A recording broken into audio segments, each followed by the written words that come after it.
हो ज्ञान। चलो भैया, आप सभी का संकल्प विद ऋषभ सर के यूट्यूब चैनल पर स्वागत है।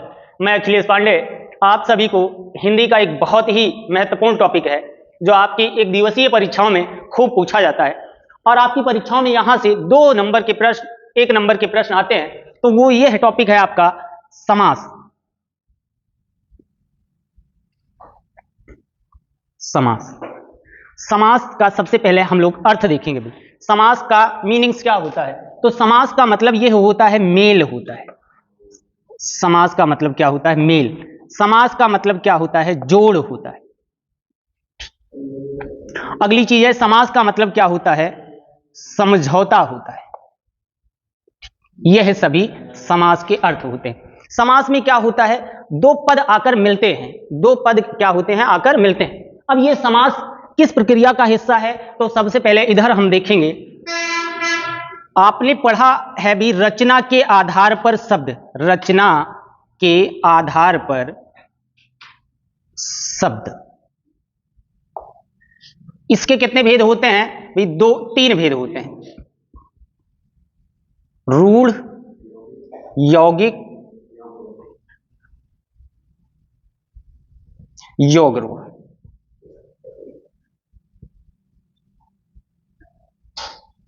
यौगिक के 4 भेद होते हैं।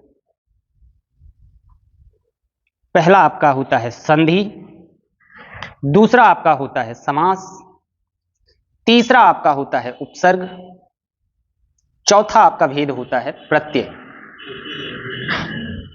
इसी में से भाई यह टॉपिक है आपका समास वाला। अब हम समास को खूब अच्छे से पढ़ेंगे, इसकी परिभाषाओं को पढ़ेंगे और इनसे हमारी परीक्षाओं में कैसे प्रश्न आते हैं इनको भी देखेंगे। तो सभी लोग सबसे पहले भाई स्क्रीनशॉट ले लीजिए, उसके बाद फिर इसको मिटाया जाए, फिर लिखा जाए। हो गया, रफ किया जाए।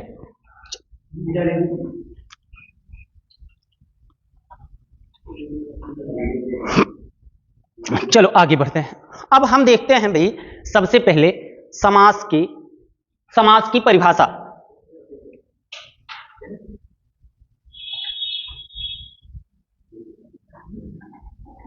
परिभाषा देखते हैं। पदों के मेल को, किसको? पदों के मेल को क्या कहते हैं? समास कहते हैं। क्या कहते हैं? समास कहते हैं।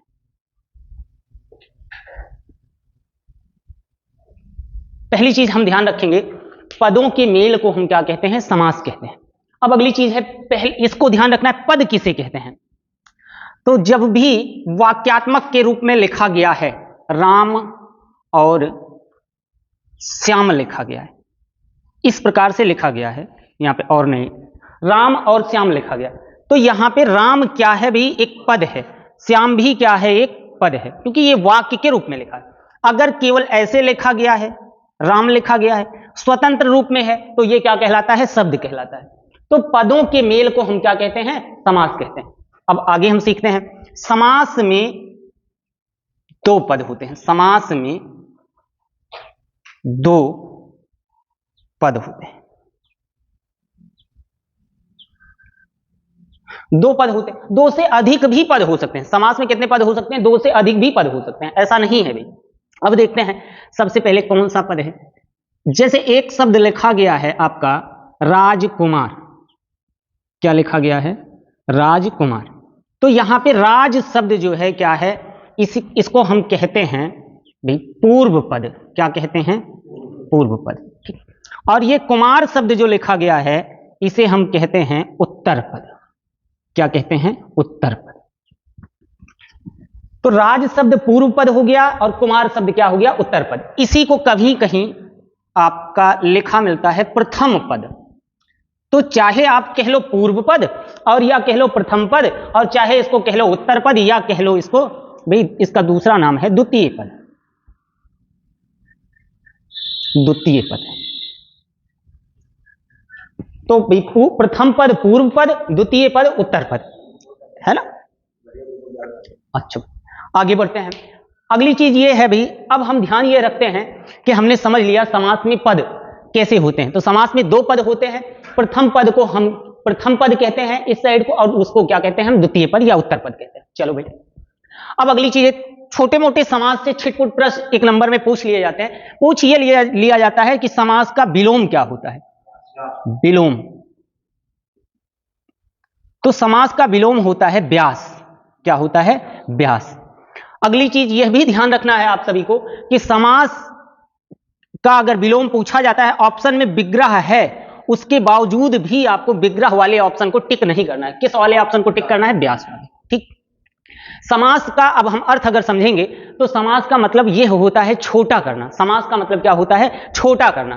ठीक, संक्षिप्त करना या लघु करना, यह भी कह सकते हैं हम भी। समास का मतलब होता है छोटा करना, संक्षिप्त करना या लघु करना। ठीक, आगे बढ़ते हैं, हम व्यास का अर्थ समझते हैं। व्यास का मतलब क्या होता है? व्यास का मतलब होता है फैलाना, विस्तार करना। ठीक, यह सारी चीजें व्यास का मतलब होता है। और विग्रह का मतलब क्या होता है? विग्रह का मतलब होता है बिगाड़ देना, तोड़ देना, नष्ट कर देना। यह सब क्या होते हैं? विग्रह के अर्थ होते हैं। आगे यहां तक चीजों को हमने समझ लिया भी। पहली चीज ये समझा समास का अर्थ क्या होता है, तो मेल होता है, जोड़ होता है, समझौता होता है। दूसरी चीज समास का हमने विलोम सीखा। समास का विलोम क्या होता है? व्यास होता है, विग्रह होता है। ठीक, व्यास का मतलब हमने आपको यह बताया, व्यास का मतलब है विस्तार करना। ठीक, यह सारी चीजें। विग्रह का मतलब होता है बिगाड़ देना, तोड़ देना या नष्ट कर देना। ठीक, आगे बढ़े, हम देखते हैं परिभाषा हमने देखी। पदों के मेल को हम क्या कहते हैं? समास कहते हैं। अब दूसरी चीज हमने पद को सीखा। पद भैया क्या होते हैं? तो पद हमने यह बताया कि जब भी कोई भी शब्द, कोई भी वाक्य खंड का कोई शब्द रहेगा तो वो वाक्य खंड में क्या कहलाएगा? पद कहलाएगा। जैसे राम और श्याम लिखा हुआ है तो राम क्या है? पद है। श्याम भी यहाँ पे क्या है? पद है। आगे बढ़ते हैं, शब्द किसे कहते हैं? तो अगर स्वतंत्र रूप से कोई चीजें लिखी हुई हैं तो वो क्या कहलाती हैं? आपकी शब्द कहलाती है। चलो भाई, अब समास में जो पद होते हैं कितने होते हैं? तो दो पद होते हैं। दो से ज्यादा पद भी हो सकते हैं, तीन पद भी हो सकते हैं, यहां तक कि तीन पद वाला भी समास देखा गया है। तो समासों में दो पद होते हैं। अब हम उन पदों को देखते हैं। तो यह शब्द लिया गया समास में भी, एक शब्द है राजकुमार। राजकुमार में देखेंगे, राज शब्द को हम प्रथम पद या पूर्व पद कहते हैं, और कुमार शब्द को हमने द्वितीय पद या उत्तर पद कहा। आगे बढ़ते हैं, आगे और सीखते हैं। अभी तक यहां तक सभी लोग स्क्रीनशॉट ले लेना, आगे हम सीखते हैं।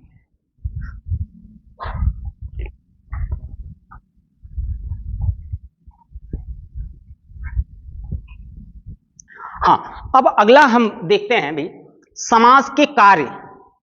समास के कार्य, समास के कार्य ध्यान रखोगे। समास के कार्य में हम भाई समास क्यों पढ़ते हैं? क्या कारण है कि जो हम समास पढ़ते हैं हिंदी में? तो कारण यह है समास का,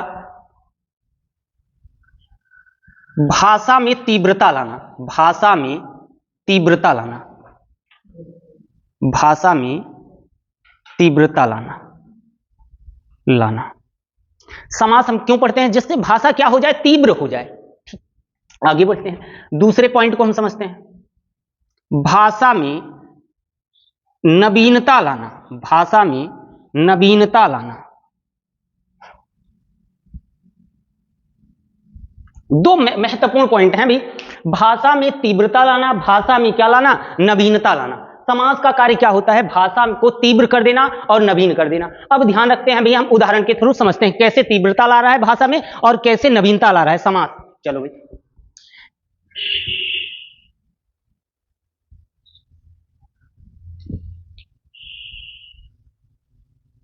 यह वृक्ष गगन को चूमने वाला है। यह वृक्ष गगन को चूमने वाला है। अगला पॉइंट है भाई, यह वृक्ष गगन चुंबी है। यह वृक्ष गगन चुंबी है।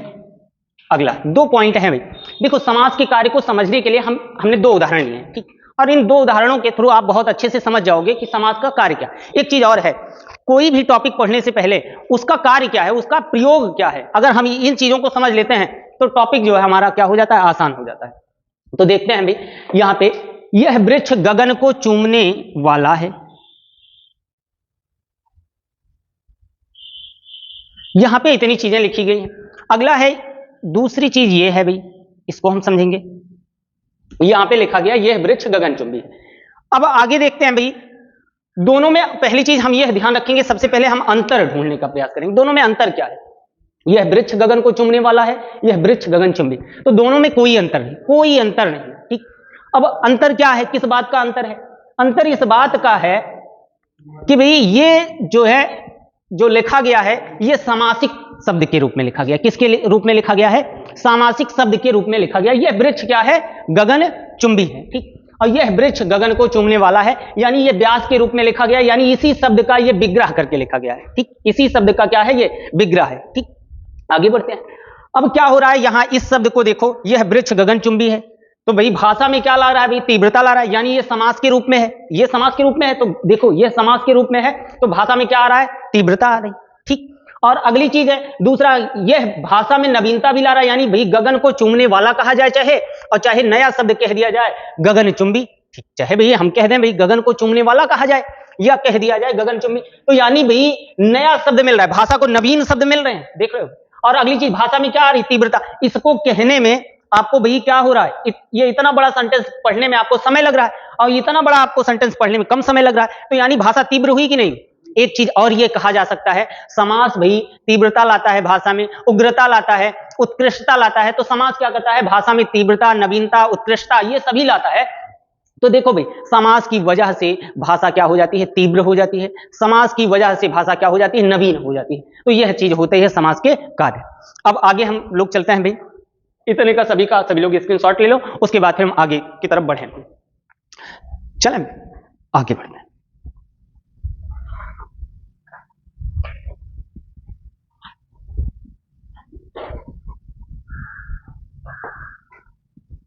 आगे बढ़ते हैं। अगला हम अब देखते हैं भाई समास के भेद। समास के भेद, समास के भेद। अगर ऐसे आपसे प्रश्न पूछ रहा है तो आप ध्यान रखोगे, यहां से 2 प्रश्न पूछे जाते हैं समास के। अगर ऐसे प्रश्न पूछ रहा है तो आप बताओगे 6।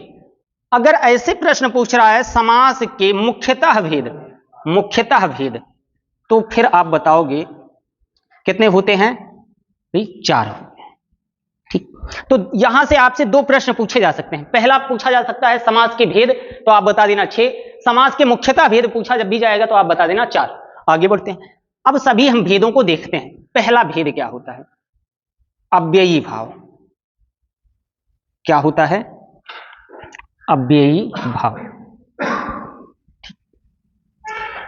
दूसरा भेद क्या होता है? ये आपका पहला हो गया। दूसरा आपका हो गया तत्पुरुष।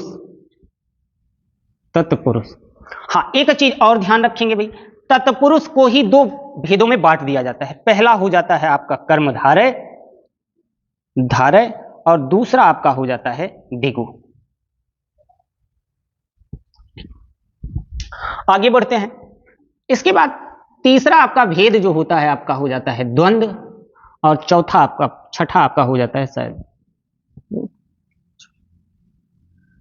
छठा आपका हो जाता है बहुव्रीहि।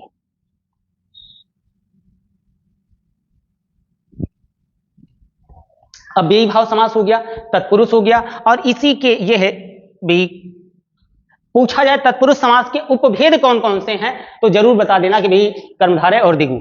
हमेशा कभी कभी यहां से प्रश्न पूछ लिया जाता है तत्पुरुष समास के मुख्यतः कितने भेद होते हैं, तो तब भी आप बताओगे 2 होते हैं, कर्मधारय और क्या होता है? दिगु होता है। ठीक, तो 1 2 3 4 5 6। अगर ऐसे पूछ रहा है समास के भेद तो 6 बता देना। अगर समास के मुख्यतः भेद पूछ रहा है तो 4 आप बताना। 1 2 3 आपका क्या हो गया? ये 4 हो गया, और इसी में से 2 निकल जाते हैं, तो ये आपका के कितने हो जाते हैं? 6 हो जाते हैं। ठीक, चलो भाई यहां तक चीजें हो गई भाई, समास के कितने भेद भी हो गए। ठीक, अब आगे बढ़ते हैं हम, एक एक भेद को हम खूब अच्छे से पढ़ेंगे और खूब अच्छे से समझेंगे। देखो एक चीज और है भाई, पढ़ना अलग चीज है और समझना अलग चीज है। अगर आपके अंदर अंडरस्टैंडिंग है, समझ है, तो बहुत अच्छे से चीजों को कर ले जाओगे परीक्षाओं में। और अगर भाई आपने रटा है, समास समास रटने वाली चीजें नहीं है कि रट रट के एक एक चीजों को हम पढ़ें। ठीक, तो चलिए हम देखते हैं भाई अव्ययी भाव समास को। ठीक, मिटा दिया जाए भाई, ना मिटा, चलो आगे बढ़ते हैं।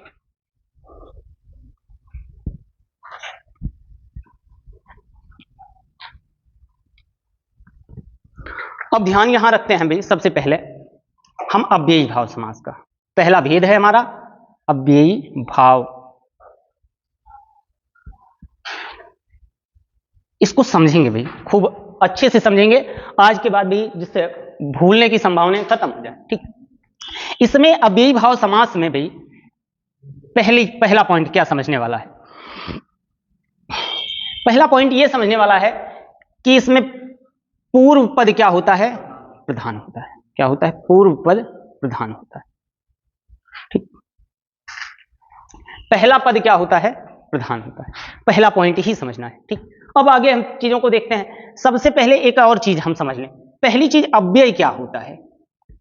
अव्यय क्या होता है? अगर आप अव्यय को समझ गए तो अव्ययी भाव समास कभी भी नहीं भूलोगे, लेकिन अगर अव्यय नहीं आता है तो फिर भूल जाओगे।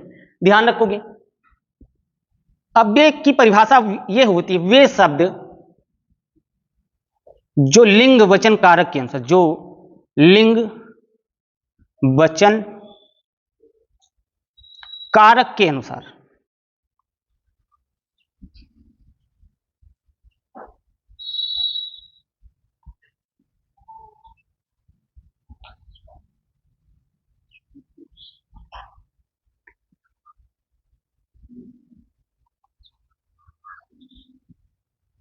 वे शब्द जो लिंग वचन कारक के अनुसार परिवर्तित नहीं होते हैं उन्हें हम क्या कहते हैं? अव्यय कहते हैं। अब यहां पे ध्यान रखोगे, जैसे एक शब्द हम ले लेते हैं भाई, सुंदर शब्द लिखा गया है।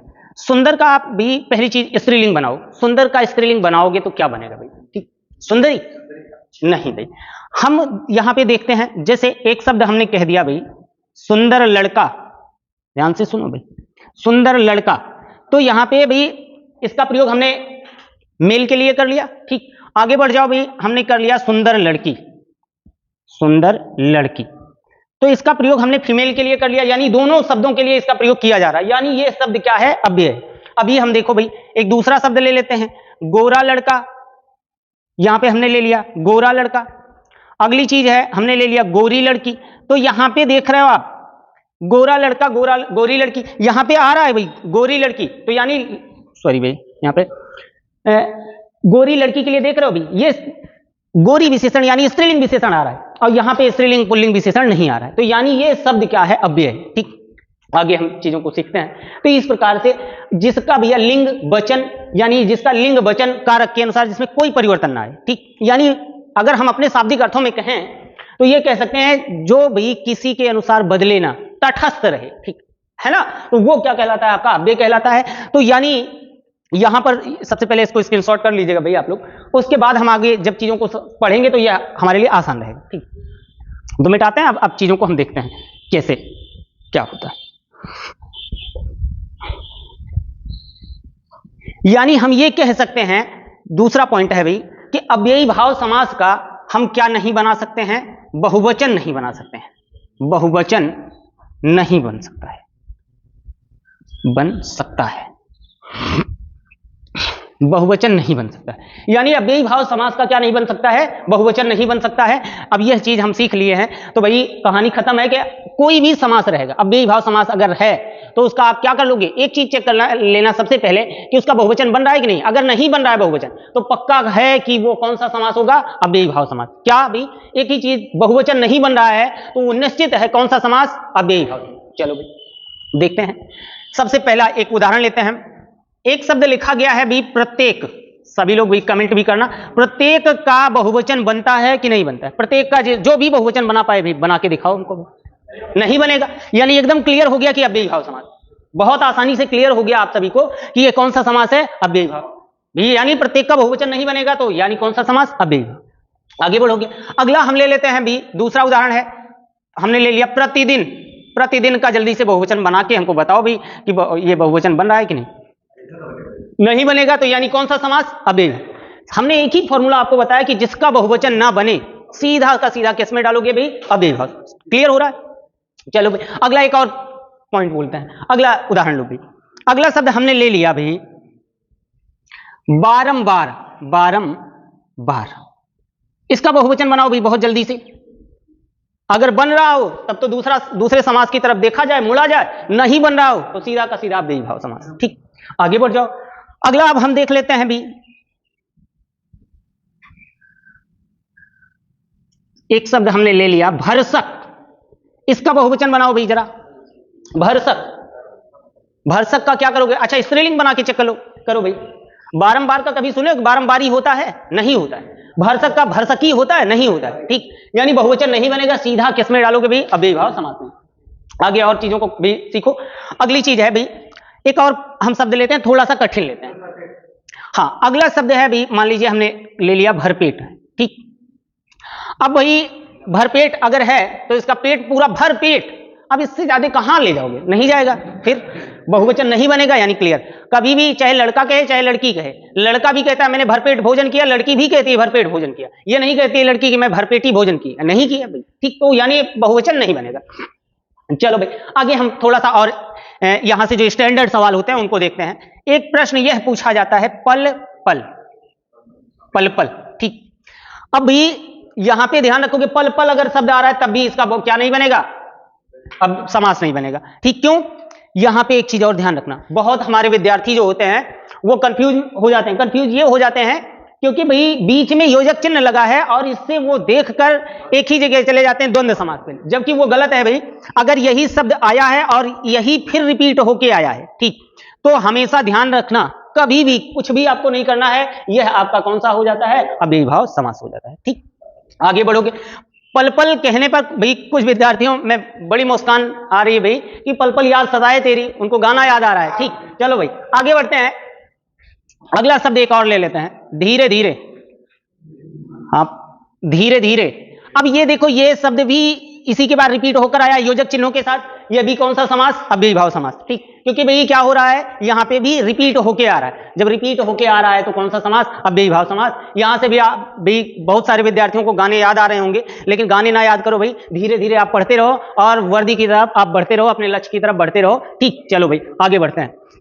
एक और उदाहरण ले लेते हैं भाई हम, धीरे धीरे पल पल है एक बहुत ही अच्छा उदाहरण है। कभी कभी भैया यह जो है आपस में मिला के दे दिया जाता है। ठीक, ये इसको देखते हैं भी, बहुत सारे विद्यार्थी इसमें कंफ्यूज हो जाएंगे भाई। एक एक दे दिया जाता है। ठीक, एक एक दे दिया जाता है, ये संधि से पूछा गया प्रश्न है। कहां से दे दिया जाता है? एक एक। तो एक एक का मतलब ये है एक प्लस एक मिल के कौन सा समास भाई? अव्ययी भाव समास। देखो यहां पे भी योजक चिन्ह के द्वारा हम जोड़ सकते हैं इसको, तो यानी एक एक यही शब्द रिपीट हुआ है तो कौन सा समास भाई? आपका अव्ययी भाव समास। ये सभी आपके कुछ टिपिकल प्रश्न हैं भाई। अब आगे और बढ़ते हैं। हमने आगे एक चीज और बता दें, थोड़ी सी आपको ट्रिक भी बता दें भाई। ट्रिक से ज्यादा जो है आप को समझ में आता है, थोड़ा सा बता देते हैं। वैसे ट्रिक उरिक का मतलब ये है भाई एक तरीके से कि समझ लो चोरकटाई करना रह जाता है और बाकी कुछ रह नहीं जाता है, उसमें सारे कॉन्सेप्ट को ही वहां पे उठा उठा के लगाया जाता है। तो यहां पे ध्यान रखोगे प्रा प्रति हर भर आ ना यथा यावत यावत, ये सभी शब्द अगर आपको कहीं लगे मिल जाएंगे आगे किसी भी शब्द में, प्रा प्रति हर भर आ ना यथा यावत, तो आप समझ लेना टोटल कहीं भी नहीं जाना है आपको। कौन सा समास? अव्ययी भाव समास। ध्यान रखोगे ये सभी शब्द जहां लग जाते हैं उसका बहुवचन भी नहीं बनता है। ठीक, जैसे बड़ा से भी आजीवन आपने सुना होगा, ठीक है ना, यथावत, ठीक आपने सुना होगा। इस प्रकार से यह आपके क्या हो जाते हैं? अव्ययी भाव समास। बहुत आसानी से आपने सीख लिया। अब सबसे पहले हम एक बार ध्यान रखेंगे अव्ययी भाव समास में क्या क्या चीजें हमको ध्यान रखनी है। रखनी यह है कि पहला पद उसमें प्रधान होता है, यह आपकी परीक्षाओं में पूछा जाता है। दूसरा सेगमेंट यह आपको ध्यान रखना है बहुवचन नहीं बनता है। जिस भी शब्द का बहुवचन नहीं बनेगा यह समझ लेना कौन सा समास है? आपका अव्ययी भाव समास है। और दूसरी चीजें हैं भी, अगर कहीं योजक शब्द के द्वारा वही शब्दों की पुनरावृत्ति रहेगी, हूबहू वही शब्द भी योजक चिन्ह के द्वारा आए रहेंगे, तब भी हम कौन सा समास मानेंगे भाई? अव्ययी भाव समास। और अगली चीज तीसरी चीज है, तीसरा तरीका है आपका ट्रिक के द्वारा, आप इसके द्वारा भी सीख सकते हो अव्ययी भाव समास को। आज की क्लास के लिए भाई बहुत सारा धन्यवाद आपको। थैंक यू भाई।